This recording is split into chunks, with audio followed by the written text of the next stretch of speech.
Bad ending adalah sebuah kata dalam cerita yang berakhir menyedihkan atau kegagalan dalam sebuah cerita. 10 tahun yang lalu, dunia ini berubah menjadi arena game. Kami menjadi player di dunia ini, namun harus membunuh para monster serta bertahan hidup. Yang memberikan quest dalam game adalah GM atau Game Master. Mereka lah yang menikmati game ini, namun bukan game saja. Ada sosok yang paling tinggi, yaitu Dewa. Mereka juga mengawasi game ini. Para dewa menjadikan player yang mereka sukai menjadi avatarnya dan langsung terjun ke dalam game. Dan hasilnya, akhirnya mereka binasa. Halo guys, kembali lagi di channel Manhwa Universe dan selamat datang di plot kembalinya sang player. Manhwa ini dirilis secara resmi di webtoon. Kalian bisa membacanya di sana. Manhwa ini ditulis oleh UMK dan digambar oleh Sehon dan karya asli milik Index. Serta update setiap hari Rabu di webtoon dan masih ongoing. Tanpa banyak opening, mari kita lanjut ke plot ceritanya.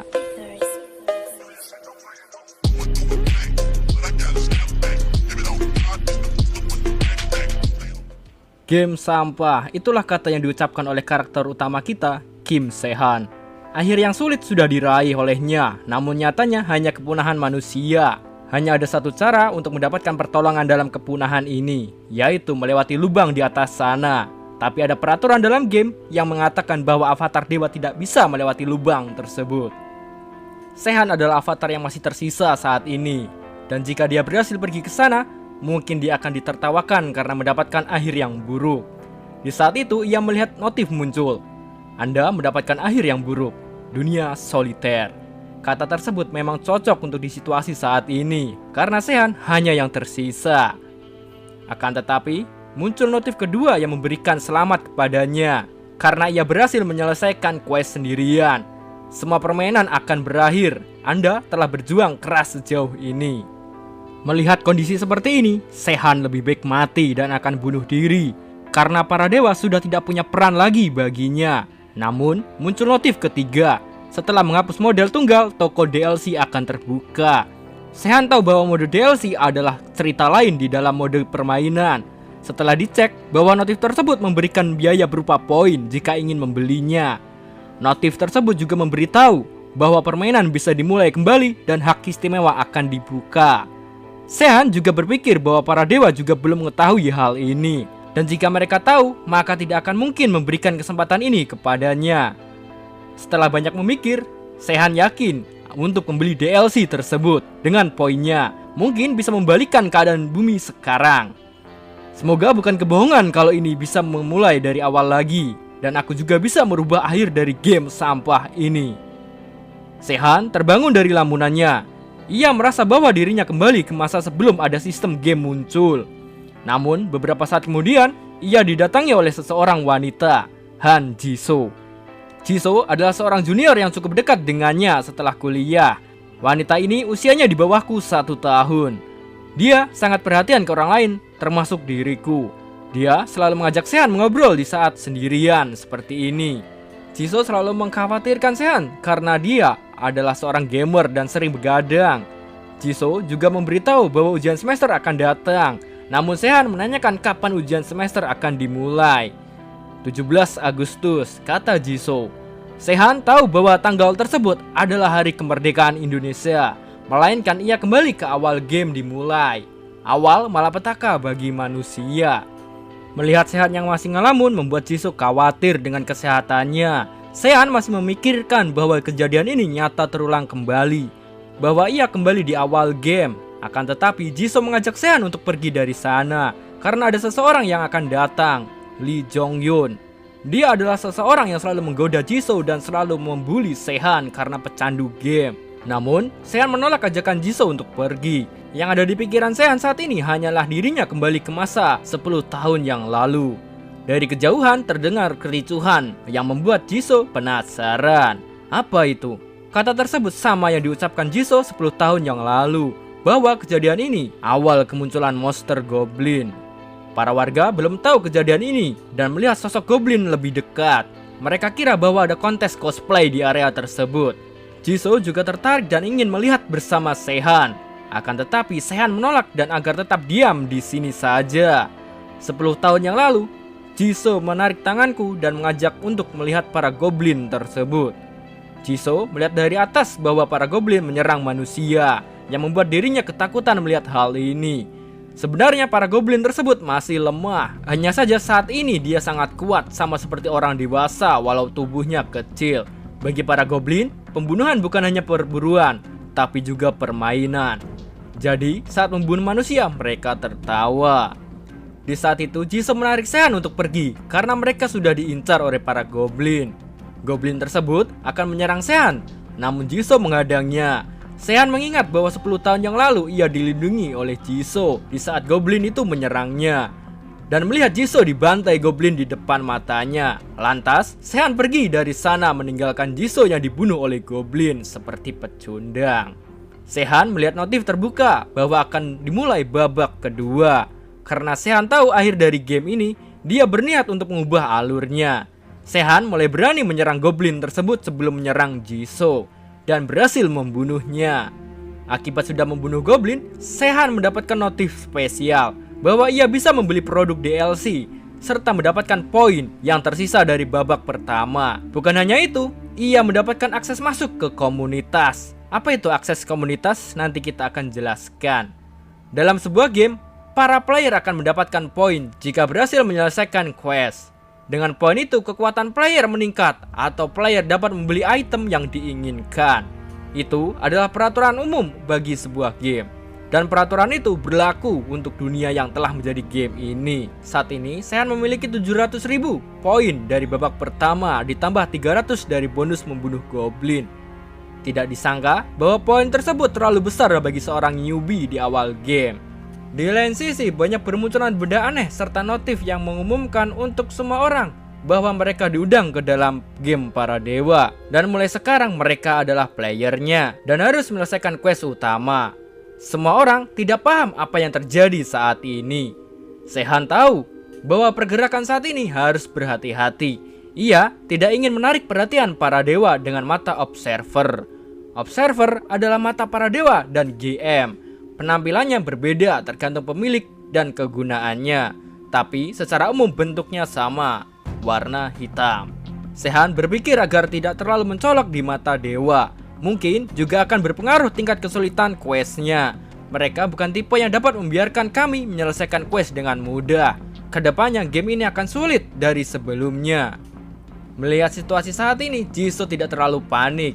Dia sedikit paham munculnya notif dan ada suara aneh yang terngiang di kepalanya. Dan dunia nyata tidak ada hal semacam ini.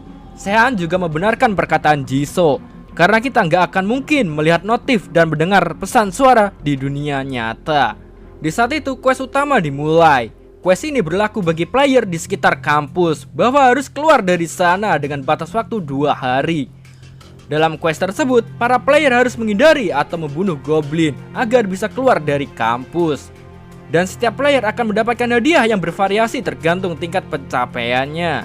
Melihat quest tersebut, Sehan merencanakan sesuatu. Lalu Sehan mengajak Jisoo untuk kabur terlebih dahulu sebelum diserang goblin. Melihat para goblin membantai semua orang, Sehan memberitahu agar Jisoo menutup matanya. Di saat itu, Sehan dan Jisoo memasuki area zona aman. Sehan ingat bahwa ia harus mati-matian untuk pergi memasuki zona ini. Namun kali ini ia bisa cepat memasuki area ini. Zona aman adalah tempat di mana para player aman dari serangan monster. Di saat mereka beristirahat, Sehan berencana mempersenjatai Jisoo agar dia bisa melawan para goblin. Di lain sisi, Lee Jong-hyun berhasil menghindari para goblin sambil berlari. Namun goblin tersebut berhasil diserang oleh seseorang, yaitu Han Jisoo, dan menyelamatkan Jong-hyun serta temannya. 3 jam sebelumnya, Sehan dan Jisoo masih beristirahat di zona aman. Di saat itu, ponsel milik Jisoo tidak ada sinyal untuk meminta bantuan. Dan Sehan melihat ada observer yang memantau mereka. Hanya ada satu alasan kenapa para dewa mengamati kami dengan observer, karena itu menyenangkan. Para dewa memilih pemain yang mereka sukai untuk menjadikan avatarnya. Mereka mengamati mengerjakan quest dan hanya menikmati gamenya dari melihat player.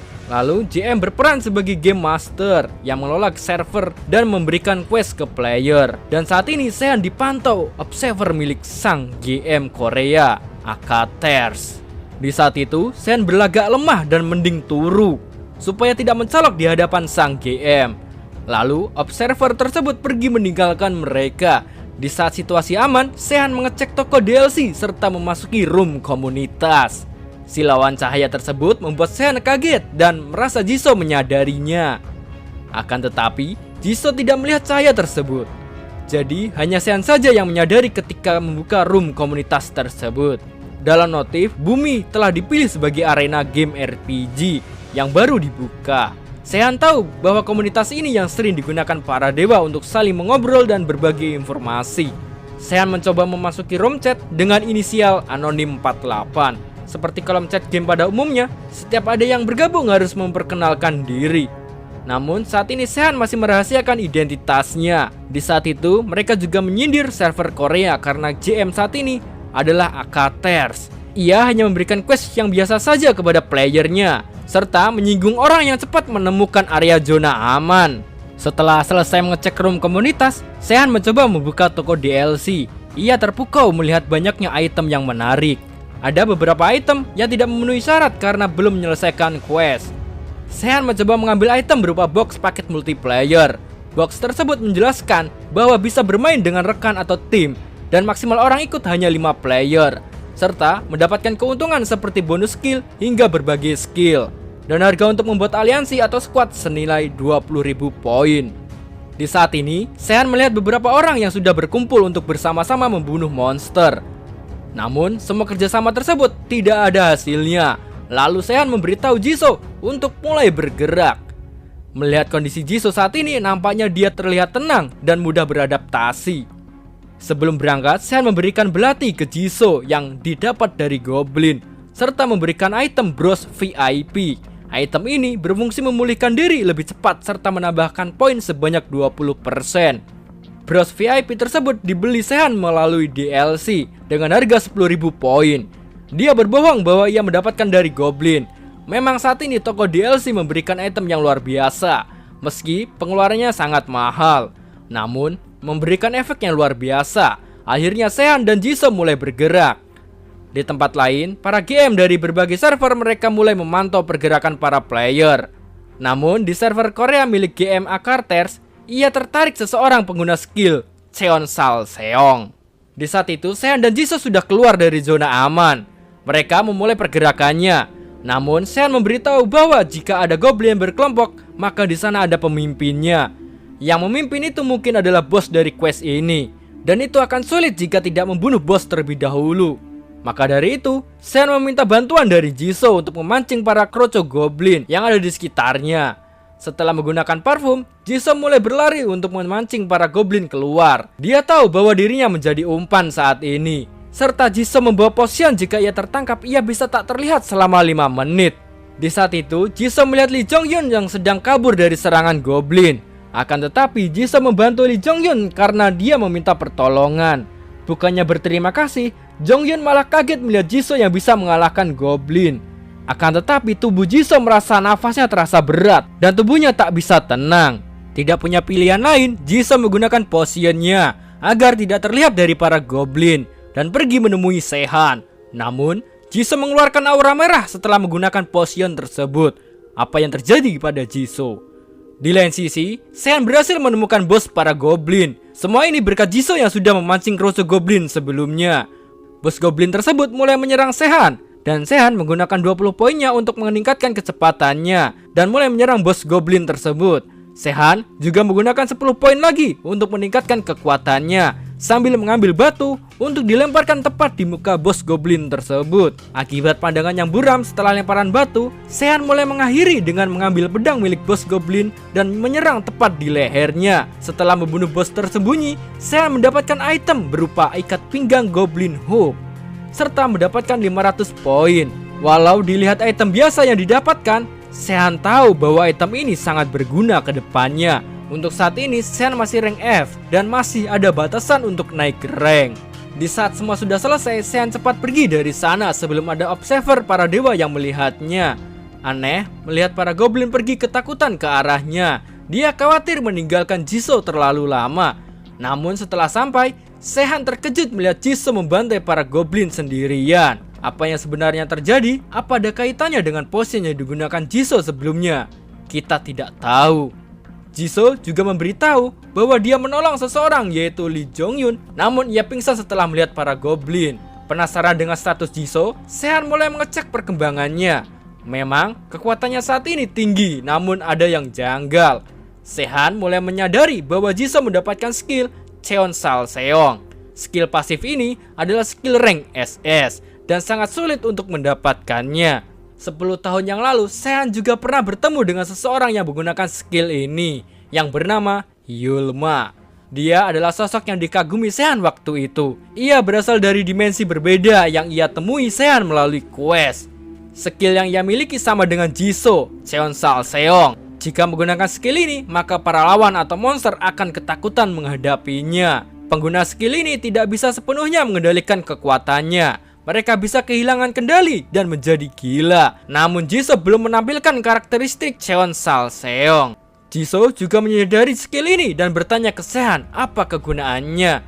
Lantas, Sehan memberitahu secara singkat bahwa jika pengguna semakin lama melihat darah, maka akan menjadi kuat. Sebenarnya Sehan belum ingin menjelaskan secara rinci mengenai skill ini ke Jisoo. Namun, Sehan memberitahu jika skill ini berbahaya jika sering digunakan. Akan tetapi, mempunyai skill ini di awal game jelas menjadi keuntungan yang besar. Jika ada luka yang parah di Jisoo, maka bros yang diberikan Sehan sebelumnya juga akan mendapatkan efek pemulihan yang luar biasa dari skill pasif Cheon Sal Seong. Maka dari itu, Sehan mengajak Jisoo untuk membuat party dengannya. Lebih tepatnya membuat squad. Jisoo setuju atas ajakan Sehan dan ikut bergabung bersamanya. Setelah itu, Sehan menggunakan paket box multiplayer untuk membuat squad. Jika berjalan dengan baik, maka Sehan akan lebih kuat daripada kehidupan sebelumnya. Keuntungan membuat squad ini, Sehan bisa mengcopy skill milik Jisoo dan sebaliknya. Jisoo bisa mengcopy milik skill Sehan. Beberapa saat kemudian, para observer mulai mengintai di atas. Di saat itu, Lee Jong-yun sudah sadar dari pingsannya. Lalu Sehan menghampirinya dan bertanya. Akan tetapi Sehan malah diejek oleh Jong-yun. Perkataan tersebut membuat Jisoo marah dan menodongkan pisau di leher Jong-yun. Jong-yun menjelaskan bahwa dirinya telah disuruh untuk mengintai. Sehan penasaran siapa yang menyuruh Jong-yun dan berniat menemuinya. Lalu Sehan meminta untuk diantarkan ke markasnya. Akan tetapi Lee Jong-yun seakan menolaknya karena dia tahu Sehan adalah orang lemah dan pecandu game. Di saat itu Jong-yun akan diserang goblin dari arah belakang. Tanpa sadar, Sehan menolongnya dan membunuh goblin tersebut serta memperlihatkan bahwa dirinya saat ini berbeda. Dengan tatapan intimidasi, Sehan balik mengejek Jong-yun bahwa para goblin menyerang dia karena ia terlihat lemah. Itulah mengapa para goblin menyerang orang lemah terlebih dahulu. Bagaimana kisah dari Sehan selanjutnya? Kita tidak tahu. Bagi kalian yang masih penasaran, bisa baca di webtoon atau bisa klik tombol subscribe-nya karena kami akan melanjutkan cerita ini. Oke guys, terima kasih telah menyimak and see you.